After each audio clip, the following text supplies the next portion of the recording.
Viernes, 25 de marzo del 2022. Meditación del Evangelio.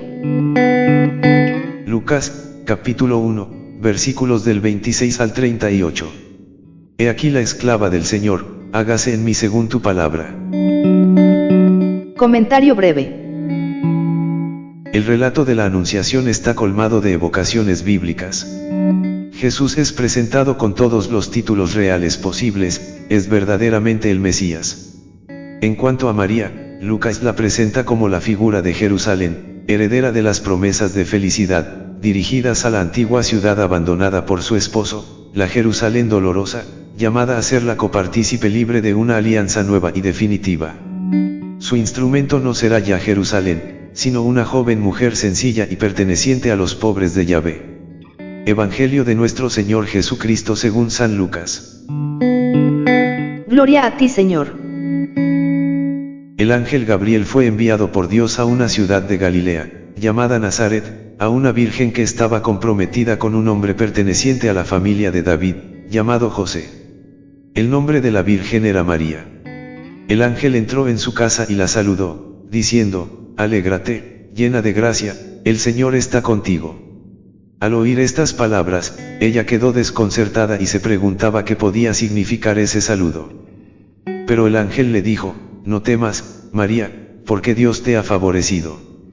Concebirás y darás a luz un hijo, y le pondrás por nombre Jesús, él será grande y se le llamará Hijo del Altísimo. El Señor Dios le dará el trono de David, su padre, reinará sobre la casa de Jacob para siempre y su reino no tendrá fin. María dijo al ángel: ¿Cómo puede ser esto, si yo no convivo con ningún hombre? El ángel le respondió: El Espíritu Santo descenderá sobre ti y el poder del Altísimo te cubrirá con su sombra. Por eso el niño será santo y se lo llamará Hijo de Dios. También tu parienta Isabel concibió un hijo a pesar de su vejez, y la que era considerada estéril ya se encuentra en su 6º mes, porque no hay nada imposible para Dios. María dijo entonces: Yo soy la servidora del Señor, que se cumpla en mí lo que has dicho. Y el ángel se alejó. Palabra del Señor. Gloria a ti, Señor Jesús. Reflexión bíblica. Y al 6º mes, el ángel Gabriel fue enviado por Dios. Y al 6º mes, el ángel Gabriel fue enviado por Dios a una ciudad de Galilea, llamada Nazaret, a una virgen desposada con un varón que se llamaba José, de la casa de David, y el nombre de la virgen era María. Y al 6º mes, el ángel fue enviado a María en el 6º mes de la concepción de Juan Bautista. Este corresponde según la cristiandad antigua al mes de marzo, y se ha fijado como fecha el 25 de ese mes. 9 meses más tarde, el 25 de diciembre es la fecha de nacimiento de Jesús. El porqué de esa fecha, es algo de la divina sabiduría. El ángel Gabriel fue enviado por Dios. Digno principio de la restauración humana ha sido lo que hizo Dios al enviar a un ángel a la Virgen, que sería consagrada con un parto divino. Porque la primera causa de la perdición humana fue que la serpiente fuese enviada a la mujer por el espíritu de la soberbia y la maldad. A María Virgen no se envía un ángel cualquiera, sino el arcángel San Gabriel. Lucas lo designa por su propio nombre. Gabriel, viene por una parte de Gabri, que es mi hombre, el que se entiende como hombre fuerte o protector, y el, que es Dios. Entonces se considera que Gabriel es mi protector, es Dios, también se le traduce como fortaleza de Dios. Por la fortaleza de Dios había de ser anunciado el que, siendo Dios de las virtudes, venía a salvar a los hombres. Enviado por Dios a una ciudad de Galilea, llamada Nazaret, ciudad de Galilea donde moraban José y María. Nazareo, significa coronado, de la corona de la flor, y se entiende también como consagrado. Así se denominaban a los hombres o mujeres que era puesto aparte para Dios. A una virgen desposada.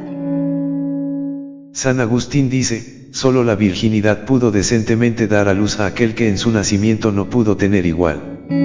Convenía, pues, que nuestro Redentor naciese, según la carne, de una virgen por medio de un milagro insigne para dar a entender que sus miembros debían nacer de la Iglesia Virgen, según el Espíritu. San Jerónimo dice: con razón se envía un ángel a la Virgen, porque la virginidad es afín de los ángeles. Y ciertamente, vivir en carne fuera de la carne, no es una vida terrestre, sino celestial.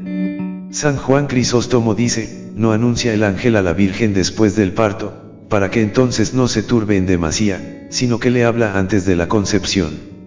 No en sueños, sino presentándose de una manera visible. Porque como había de recibir una gran revelación, necesitaba de una visión solemne antes del cumplimiento.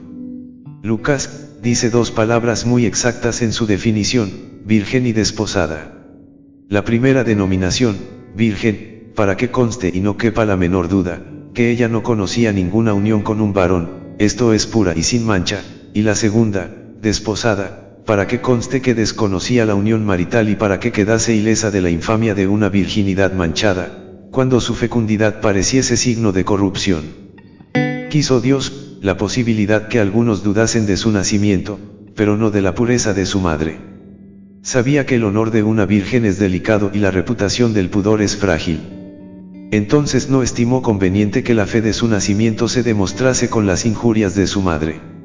Es entonces como tenemos la más amplia convicción, de que la Santísima Virgen fue íntegra por su pudor, así su virginidad es inviolable en toda opinión. San Ambrosio no comenta, no convenía dejar a las vírgenes que viven en mala reputación esa apariencia de excusa, es decir, que la madre misma del Señor pareciese difamada, que se hubiera podido reprochar a los judíos y a Herodes si hubiese parecido que perseguían el fruto de un adulterio, como hubiera podido decir él mismo, no vine a destruir la ley, sino a cumplirla, si hubiese parecido comenzar por una violación de la ley, que condena el parto de la que no está casada, que, por otra parte, da más fe a las palabras de la Virgen y remueve todo pretexto de mentira.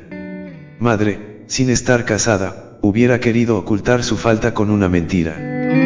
Pero casada, no tenía motivo para mentir, puesto que la fecundidad es el premio y la gracia de las bodas. Tampoco es pequeña causa que la virginidad de María engañase al príncipe del mundo, el cual, viéndola desposada con un hombre, nada pudo sospechar respecto de su parto. Con un varón que se llamaba José está claro, que si María no hubiera tenido esposo, la habladuría sería mayúscula. Conocemos la debilidad de los hombres, el comentario malicioso, la mala fe, la incredulidad, entonces Dios se sirve del marido, como un seguro testigo del pudor de su desposada, he ahí, un hombre justo. De la casa de David y el nombre de la Virgen era María. Se refiere directamente a los dos como miembros de la misma familia o tribu, así era como estaba mandado por la ley judía. María en sirio, significa señora, sin embargo, la definición del significado de la palabra María en hebreo que más me agrada, es la que quiere decir estrella del mar, referido a la luz del astro, y con razón, porque mereció llevar en sus entrañas al Señor del mundo y a la luz constante por los siglos. Dios te salve, llena de gracia, el Señor es contigo. Y habiendo entrado el ángel donde estaba María, le dijo, Dios te salve, llena de gracia, el Señor es contigo, bendita tú entre las mujeres, y cuando ella esto oyó, se turbó con las palabras de él, y pensaba qué salutación sería esta. Y habiendo entrado el ángel donde estaba María. Allí estaba María, no estaba en el bosque, ni el campo, ni en la montaña, estaba en su habitación, sola y solo un ángel sabía dónde encontrarla, donde están las mujeres como ella, donde ningún hombre llega. Aquí no se produce una conversación animada y distendida, entre dos o más personas, es algo muy digno, es un ángel que viene a anunciar. Dios te salve, llena de gracia. No vino como en el caso de Eva a señalar un castigo como los dolores del parto a causa del pecado, viene a desterrar la tristeza, viene a anunciar la alegría, viene con gozo. Sus palabras son una composición poética que alaba a la Virgen María. Así el ángel anuncia con razón la alegría a la Virgen, diciendo, Dios te salve, y para ratificar que es digna de ser desposada, dice, llena de gracia. San Jerónimo nos comenta, y en verdad que es llena de gracia, porque a los demás se distribuye con medida, pero en María se derramó al mismo tiempo toda la plenitud de la gracia. Verdaderamente es llena de gracia aquella por la cual toda criatura fue inundada con la lluvia abundante del Espíritu Santo. Ya estaba con la Virgen quien le enviaba su ángel y el Señor se anticipó a su enviado. No pudo ser contenido en un lugar, aquel que está en todas partes, de donde sigue, el Señor es contigo. El Señor es contigo, San Agustín, dice, más que contigo, Él está en tu corazón, se forma en tu seno, llena tu espíritu, llena tu vientre. Este es el complemento de todo el mensaje, el verbo de Dios como esposo que se une de una manera superior a la razón, como engendrando él mismo y siendo engendrado, adaptó a sí mismo toda la naturaleza humana.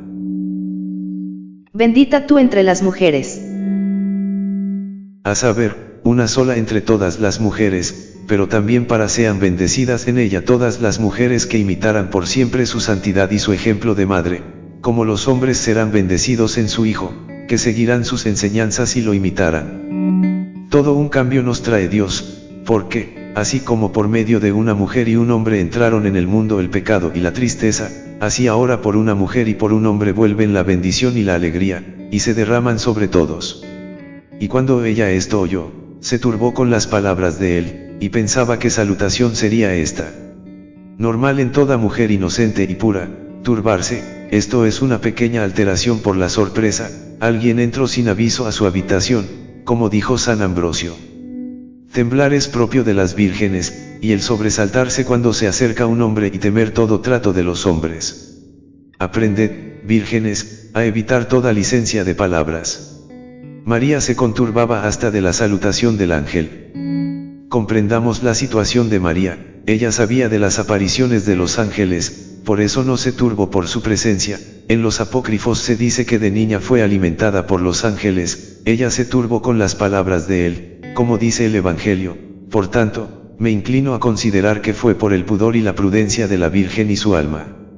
Entonces, oída la alegre noticia, examinó lo que se le había dicho y no se resiste abiertamente por incredulidad, tampoco se somete al punto por ligereza, por esto continúa Lucas diciendo, y pensaba que salutación sería esta, un saludo que nunca hasta ese minuto había oído nadie jamás, pues estaba reservada solamente para María. No temas, María, porque has hallado gracia delante de Dios. Y el ángel le dijo, no temas, María, porque has hallado gracia delante de Dios, he aquí que concebirás en tu seno y parirás un hijo y llamarás su nombre Jesús. Este será grande y se llamará Hijo del Altísimo, y le dará al Señor Dios el trono de David, su padre, y reinará en la casa de Jacob por siempre, y no tendrá fin su reino. Y el ángel le dijo, no temas, María, como había visto que la Virgen se había turbado con aquella salutación no acostumbrada, la llama por su nombre, como si la conociese más familiarmente, y le dice que no debe temer. También podemos opinar que trato de decirle, no he venido a engañarte, sino más bien a dar la absolución del engaño. No he venido a robarte tu virginidad inviolable, sino a preparar tu seno para el autor y el defensor de la pureza. No soy ministro de la serpiente, sino enviado del que aplasta la serpiente. Vengo a contratar esponsales, no a maquinar acechanzas. Así, pues, no la dejó atormentarse con alarmantes consideraciones, a fin de no ser juzgado como ministro infiel de su negociación.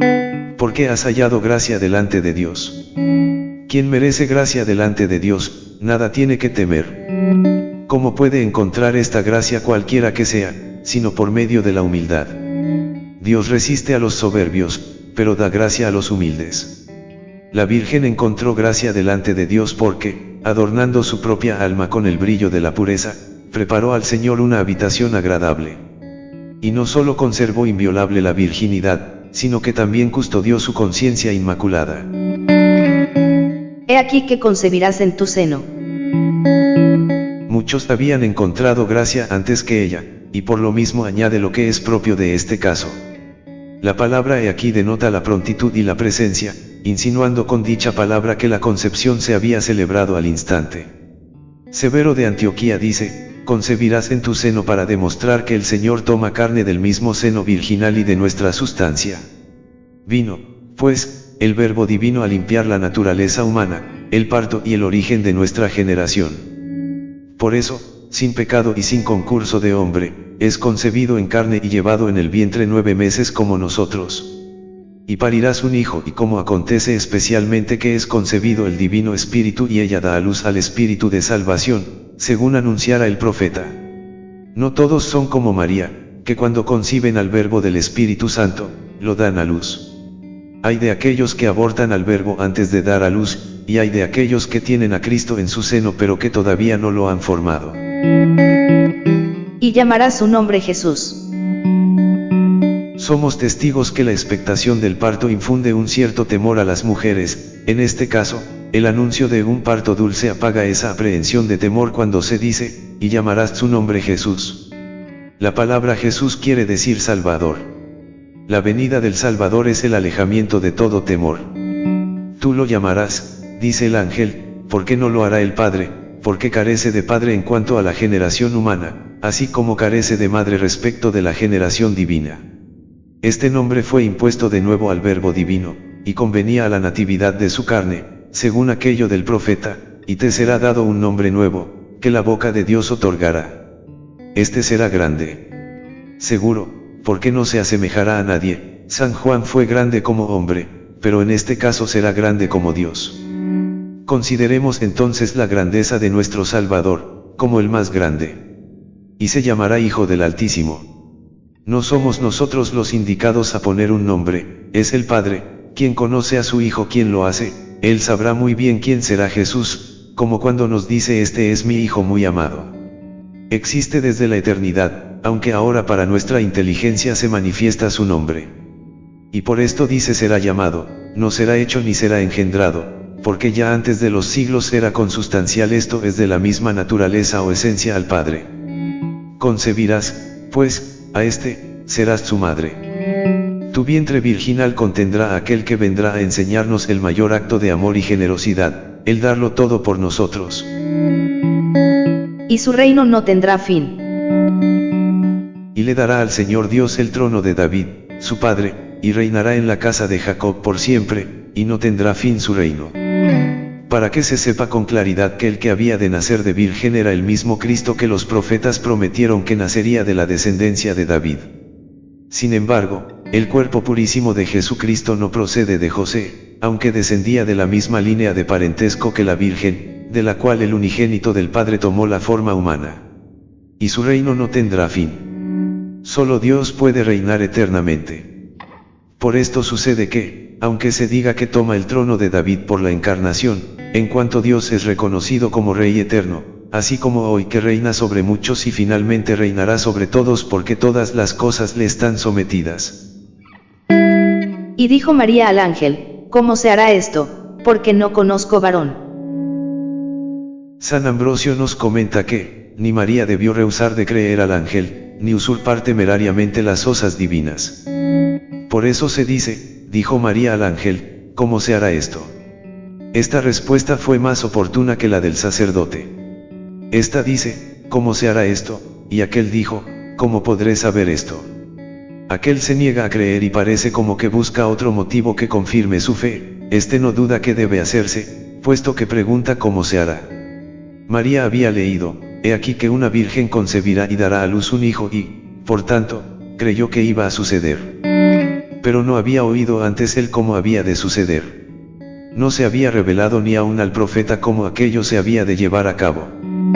Tan gran misterio debía ser proclamado, no por la boca de un hombre, sino por la de un ángel. Consideremos también las palabras de la Purísima Virgen María. El ángel le anuncia el parto, pero ella insiste en su virginidad creyendo que ésta podría mancharse con solo el aspecto de un ángel. Por eso dice, ¿por qué no conozco varón?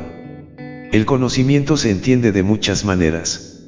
Se llama conocimiento la sabiduría de nuestro Señor, también la noticia de su grandeza, el cumplimiento de sus mandatos, los caminos que conducen a él y la unión nupcial, como aquí se entiende. San Gregorio Niceno dice que estas palabras de la Virgen son indicio de aquellas que encerraba en el secreto de su inteligencia.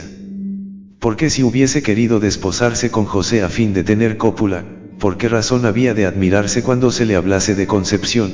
Puesto que esperaría ser madre un día según la ley de la naturaleza.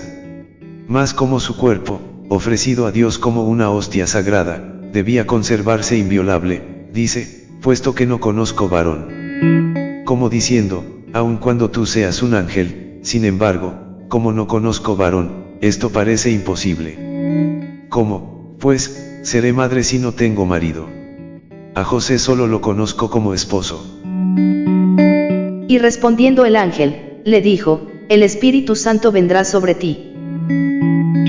El ángel le aclara a María, que no tenga dudas, entonces le explica su misión inmaculada y el parto inefable, porque no se puede explicar con palabras, como si le dijese, no te fijes en el orden natural cuando se trata de cosas que traspasan y superan el orden de la naturaleza.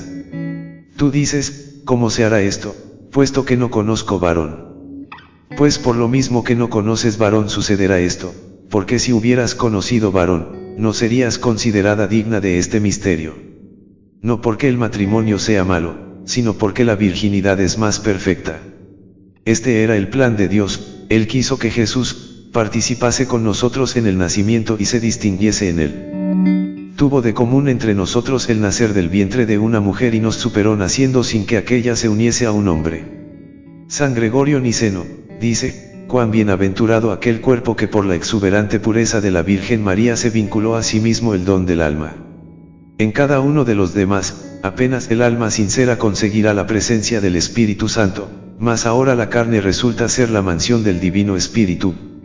La virtud del Altísimo te hará sombra. La virtud del Rey Altísimo es Cristo, formado en la Virgen por la venida del Espíritu Santo. Por las palabras, te hará sombra, se significan las dos naturalezas de Dios encarnado. Pues la sombra se hace con la luz y con el cuerpo. El Señor es la luz por su divinidad. Y como la luz incorpórea había de tomar cuerpo en las entrañas de la Virgen, oportunamente se dice que la virtud del Altísimo le haría sombra, esto es, en ti el cuerpo de la humanidad recibirá la luz incorpórea de la divinidad. Se dice también esto a María por el dulce consuelo dado por el cielo. Y por eso el fruto santo que nacerá de ti será llamado Hijo de Dios. Aquí tenemos una gran diferencia con nosotros los hombres, porque a diferencia de nuestra santidad que la conseguimos con nuestra vida, Jesucristo nace santo. Así es como, aunque nos hagamos santos, no nacemos santos. Jesús, es aquel verdaderamente ha nacido santo, que no ha sido concebido de unión carnal alguna. El ángel, ha mencionado en estas frases a toda la Santa Trinidad, ha nombrado al Espíritu Santo, al Hijo y al Altísimo, ciertamente el Dios Padre. Y he aquí que Isabel, tu pariente, también ella ha concebido un hijo en su vejez. Este es el sexto mes a ella, que es llamada la estéril, porque no hay cosa imposible para Dios. Y dijo María, he aquí la esclava del Señor, hágase en mí según tu palabra. Y se retiró el ángel de ella. Y he aquí que Isabel, tu pariente.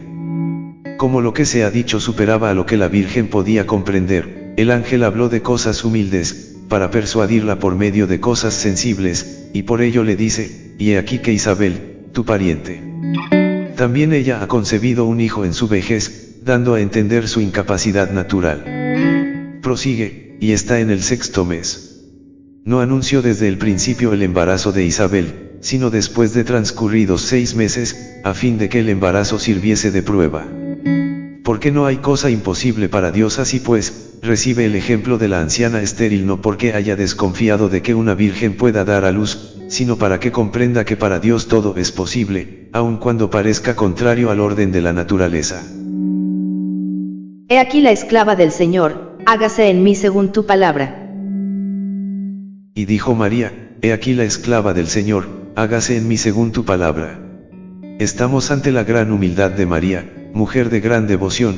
El Señor sabía que elegía muy bien, ella va a ser la madre del Redentor del mundo, la madre del Salvador, la madre del Príncipe de la Paz. Entonces dijo, he aquí la esclava del Señor, he aquí la sierva del Señor. Se llama sierva la que es elegida como madre, y no se enorgullece con una promesa tan inesperada. Porque la que había de dar a luz al manso y al humilde de corazón, debió ella misma manifestarse humilde. Llamándose también a sí misma sierva, no se apropió la prerrogativa de una gracia tan especial, porque hacía lo que se le mandaba. Es así como dice, hágase en mí según tu palabra, he aquí la sierva del Señor, es su disposición a cumplir con su oficio. Hágase en mí según tu palabra, es el deseo que concibe. Y se retiró el ángel de ella. Cada cual puede admirar las palabras de nuestra Madre la Virgen María de distinta forma, unos la prontitud de su obediencia, otros su disposición a cumplir, otros la humildad, otros el gran amor por Dios. Yo admiro y aprendí de ella el deseo de que se cumpla la voluntad de Dios. La Anunciación del Señor. Nazaret era una desconocida aldea de luchadores. María era una insignificante adolescente de ese pueblo. Y, sin embargo, ella fue la elegida por Dios para recibir la más extraordinaria noticia y misión de la historia, iniciar la última etapa del plan salvador de Dios a favor de la humanidad, si ella consiente en ser la madre del Hijo del Altísimo. María teme, pero no tiene miedo a Dios, pues lo trata a diario en su oración y contemplación. Teme por su pequeñez e indignidad ante el sublime prodigio que se le propone, ser la madre del Mesías prometido por los profetas. María no duda, pero pide explicaciones. Y las recibe. Alégrate, llena de gracia. No temas. El Señor está contigo. El Espíritu Santo vendrá sobre ti y la fuerza del Altísimo te fecundará con su sombra. Como si le dijera, esto es obra de Dios, no tuya. Tú solo tienes que aceptar para que Dios actúe por tu medio. Y a partir de su sí desciende sobre ella el Espíritu Santo, que hace germinar en su seno al Dios con nosotros. Todo cristiano, por serlo, es discípulo misionero, que tiene en María el gran modelo a imitar, acoger a Cristo en su persona, y el Espíritu Santo hará el resto, realizará la obra de la salvación en él y a través de él. Oración. Salve, Santa María, humilde sierva del Señor, gloriosa Madre de Cristo. Virgen fiel, seno sagrado del Verbo, enséñanos a ser dóciles a la voz del Espíritu, a vivir en la escucha de la palabra, atentos a sus llamadas en lo secreto del corazón, vigilando sus manifestaciones en la vida de los hermanos, en los acontecimientos de la historia, en el gemido y en el júbilo de la creación. Virgen de la escucha, criatura orante, acoge la oración de tus siervos. El Señor les bendiga. Amén.